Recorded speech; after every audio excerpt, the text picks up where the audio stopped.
Hello लस्सो फ्याफुल्ला नमस्ते साथीहरू it's me Sakku and welcome back to my channel. आज चाहिँ मेरो डे अफ अनि त्यहाँदेखिबाट त्यही भएर बिहान बिहान भ्लग स्टार्ट गर्दैछु। खास चाहिँ केही पनि छैन गर्नुपर्ने, लास्टसम्म हेरेर माया गरिदिनु होला। र बिहान बिहान उठेर चाहिँ कफी नखाइकन त मेरो दिनको सुरुवातै हुँदैन। मेरो चाहिँ हेल्थमा अलिकति प्रब्लम भएको कारणले डक्टरले चाहिँ मलाई कफी फुल अभोइड गर्नको लागि चाहिँ भन्नुभएको थियो।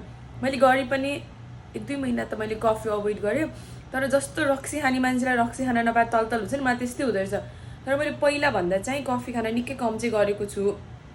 ट्याक्कै छोडेको भन्ने चाहिँ होइन, म ठ्याक्कै बन्दा चाहिँ 2 महिना जति चाहिँ पुरै बन्दै गरेको थिएँ। तर अलिकति हेल्थमा अलिकति राम्रो भएको कारणले चाहिँ फेरि पनि पहिलाको जस्तो चाहिँ होइन, दिनमा 1 कप कफी चाहिँ नखाइकन हुँदैन, त्यो पनि यत्रो ठुलोवाला कपमा होइन। पहिला त दिनमा 5 चोटि 6 चोटिसम्म कफी हुन्थ्यो कि, जसले जतिचोटि भने पनि ओके। आफू बिहान उठेर पनि काममा पनि दिउँसो पनि बेलुका पनि कफी त नभई हुन्थेन। तर अहिले चाहिँ ठिक्क अब आफूले कन्ट्रोल गरेर दिनको 1 चोटि भइरहेछ। बाहिर आइसकेँ, कपडा त सुकाछु, पानी पर्ला जस्तो पनि भइरहेछ, मौसम घरि घाम लाग्छ, के भएको। अनि मेरो काम चाहिँ के छ भन्दा मेरो क्युटहरू यहाँ छ, यिनीहरूलाई चाहिँ पुरै केयर गर्नुपर्छ। कति भयो मैले यिनीहरूलाई उयो नगरेको, बिरुवाहरूलाई गर्नुमा त कहाँ हो र, यहाँ छ नि, यहाँ हिजो माटो हालिराखेको छु। अब यसलाई फेरि मलजल गोडेर, यहाँ माटो चाहिँ यति धेरै बिजोग भइरहेको छ। अब यसलाई पुरै तरकारी लगाउनु पर्यो। Oh my God! यस्तो बिजोग भइरहेछ। काम त बिदाको दिन त के गरेर जान्छु भगवान्, बिदा भएको जस्तो मात्रै लाग्छ। म कहिले पनि रोपेको छैन, यो चाहिँ मेरो फर्स्ट टाइम हो। त्यसैले जस्तो आउँछ मैले त्यस्तै रोपिदिएँ।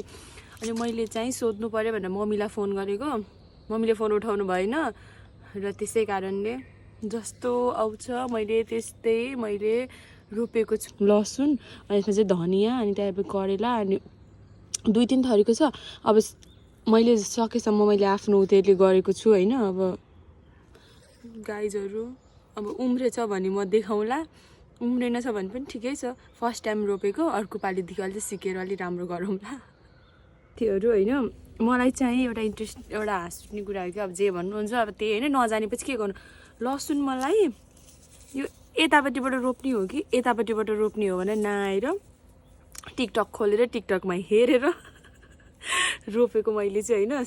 टिकटकमा चाहिँ यसरी रोप्नु भनेर देखाएको थिएँ, सायद यसलाई चाहिँ तल गरेर होला होइन। अब रोप्यो, मेरो लसुन यदि उम्रेन भने, मेरो लसुन यदि फलेन भने त्यो चाहिँ मम्मीको जिम्मा हुन्छ है, मम्मीको दोष हुन्छ। मैले मम्मीलाई सोध्छु भनेर मैले फोन गरेको, मम्मीले फोन नउठाउनु भएपछि मैले जस्तो जान्छ त्यस्तै रोपिदिएको छु। अब एकदम फलेछ भने अब मैले अब टिकटकमा हेरेर सिकेर रोपेको भइहाल्यो, जानेन भने मम्मीको दोष है। मम्मी यो भिडियो तपाईँले हेर्नुहुन्छ, त्यही भएर तपाईँलाई मैले भनिदिइरहेको। लसुन जस्तो तस्तो रोपियो, आए पनि नआए पनि अब तल छ यिनीहरूको, अब यिनीहरूलाई पनि त गर्नु पर्यो होइन।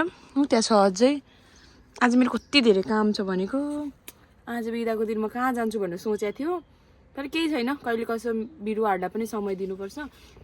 रोपेर मात्र हुँदैन, यसलाई स्याहार पनि गर्नु पर्दो रहेछ होइन। तर मैले नेपालमा हुँदा चाहिँ यस्तो केही पनि नगरेको भएर होला होइन, मलाई त्यति साह्रो केही पनि आउँदैन। मैले जे सकेँ जे सिकेँ मैले यहीँ आएर सिकेको हो। अब आफू एक्लै बसिसकेपछि थाहा हुँदो रहेछ मलाई यो बिरुवा नि मलाई यति राम्रो लाग्छ नेपालमा हुँदा। अब घरमा त सबै मम्मीले गर्नुहुने, केही पनि थाहा नभएको, यहाँ आएपछि आफैलाई रहर लागिसकेपछि चाहिँ मैले लिएर आएको यो। तर अहिलेसम्म यतिको चाहिँ भएको छ। अब यसलाई मलजल गरेर अब यसलाई हुर्काउनु पर्यो, बढाउनु पर्यो। मम्मीले भन्नुहुन्थ्यो कि बेलामा सिक भोलि पर्सि दुःख पाउँछ भन्नुहुन्थ्यो। अहिले बुझ्दैछु कि मैले त्यही बेला सिकेको भए यति बेला दुःख पाउँथेन भनेर। गाह्रो छ, के गर्नु साथीहरू। यताउति काम गर्दा कति छिटो बिदा त जान्छ थाहै हुँदैन नि।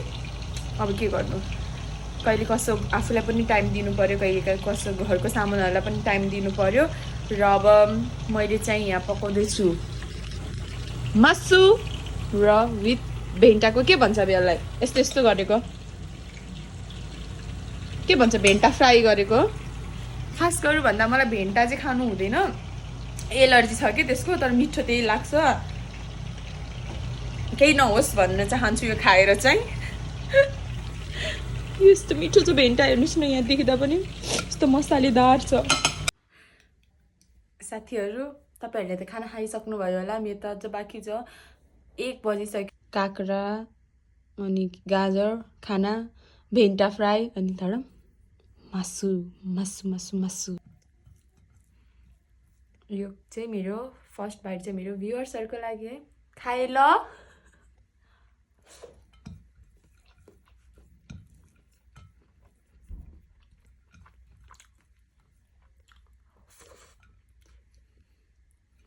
मिठो मिठो मिठो दिनै किचनमै जाने भयो र अब चाहिँ म के गर्दैछु भन्दाखेरि यो पाइनएप्पल भुइ कटर चाहिँ मेरो साथीलाई सुजितालाई एकदम मन पर्छ हैन अनि उसको चाहिँ आज काम छ अनि मेरो चाहिँ आज अफ हो नि त त्यसै कारणले उ कामबाट आउनु भन्दाखेरि चाहिँ उसलाई रेडी पारेर राखिदिन्छु भनेर किन भन्दा उसलाई यो एकदम मन पर्छ के मैले चाहिँ अनि सुजितालाई मनपर्ने कटर चाहिँ एकदम दुःख गरेर काटेको हैन कहिले पनि काटेको छैन नि त यस्तो गरेर फर्स्ट टाइम नै हो अनि उसलाई मन पर्छ भनेर अनि मैले चाहिँ दुःख गरेर पुरै मलाई एउटा जङ नै लडेको जस्तो भयो यो चाहिँ अनि यो चाहिँ हो उसलाई मनपर्ने कटर सिमसिम पानी परिरहेछ सिमसिम त अघि नै त ठुलो भइरहेको थियो अहिले चाहिँ सिमसिम परिरहेछ र हामी चाहिँ जाँदैछौँ पाहुना लाग्नलाई पुरै होइन त साथी साथी अस्तिको जस्तो आज त केही पनि छैन साथी देखाउनलाई पाहुना लाग्न जाँदैछौँ हामी चाहिँ होइन भेटनामीकोमा पाहुना लाग्न जाँदैछौँ अनि मेरो साथी छ यहाँनिर ल साथी पानी पर्दै कस्तो फिल हुँदैछ कामबाट आउने बित्तिकै कपडा फेर्न लगाएर मलाई दौडाउने मान्छे अनि यस्तो हो नि त फेरि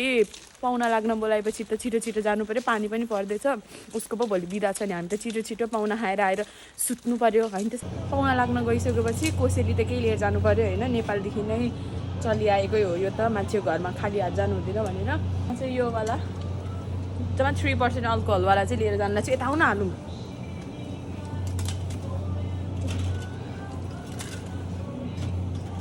म चाहिँ हेल्परमा ऊ चाहिँ हेल्पर होइन ऊ पनि खान्छ अहिले चाहिँ नाटक पारे हो एउटा थाहा न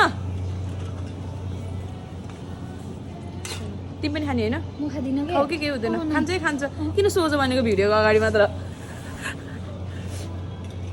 मेरो फेभरेट चिप्स यो के यो तिमीले मलाई यो पठाएको रहेछ कि म त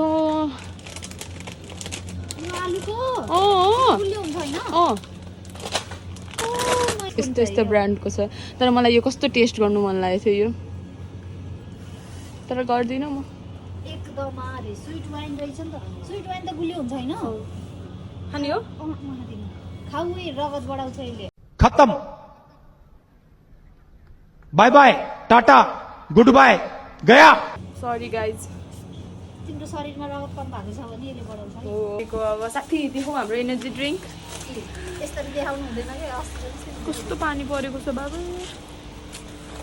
पानी परेर कस्तो ल्याङ ल्याङ भएको यो गाह्रो छ हेर हेर्नु यहाँ पानी परेर बिजोक छ र हामी चाहिँ यहाँ आइसक्यो पाहुना खानको लागि र सुजिता चाहिँ यहाँ छन् पुरै हेलो गाइस र हाम्रो भेटनामी साथीले चाहिँ यहाँनिर पकाउँदैछ के पकाउनु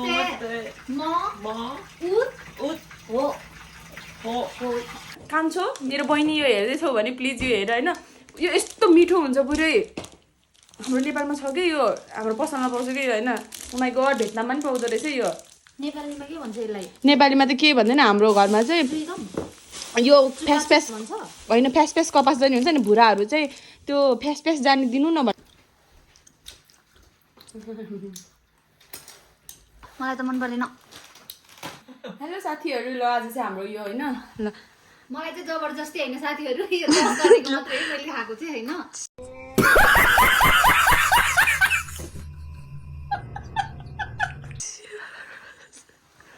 चस गरेपछि थोरै चाहिँ खानुपर्ने भाकरी मासनमा दाइज भयो गाइज होइन हामी चाहिँ यो खाँदै थियौँ कि होइन यहाँ एकजनाको हालत हेर्नु त ढलिसक्यो यहाँनिर यहाँ छ यहाँ पनि छ यो ढलिसक्यो हेलो हेलो सुजिता हामी चाहिँ यहाँबाट निस्केको होइन अनि त्यसपछि पुरै हुन त गाह्रो भइरहेको छ क्या पानी परेर खासै त्यस्तो केही पनि खासै केही देखाएको छैन सिधै हिँड न अनि त्यसपछि आजको मेरो भ्लग चाहिँ एकदम ऱ्यान्डमवाला भ्लग थियो खासै केही पनि थिएन आज मैले दिनभरि के गरेँ भन्ने मात्र भ्लग बनाएको छु होइन सबैले लास्टसम्म हेरेर माया गरिदिनुहुन्छ भने धेरै धेरै आशा राखेको छु साथीहरू आज त म त खाएको मात्रै होला र अनि लास्टसम्म हेरेर सबैजनाले माया गरिदिनुहुन्छ भन्ने आशाका साथ म आजको भ्लग चाहिँ यहीँ इन्ड गर्नेछु साथीहरू लाइक, सेयर, सब्सक्राइब र कमेन्ट गर्न चाहिँ नबिर्सिनु होला है।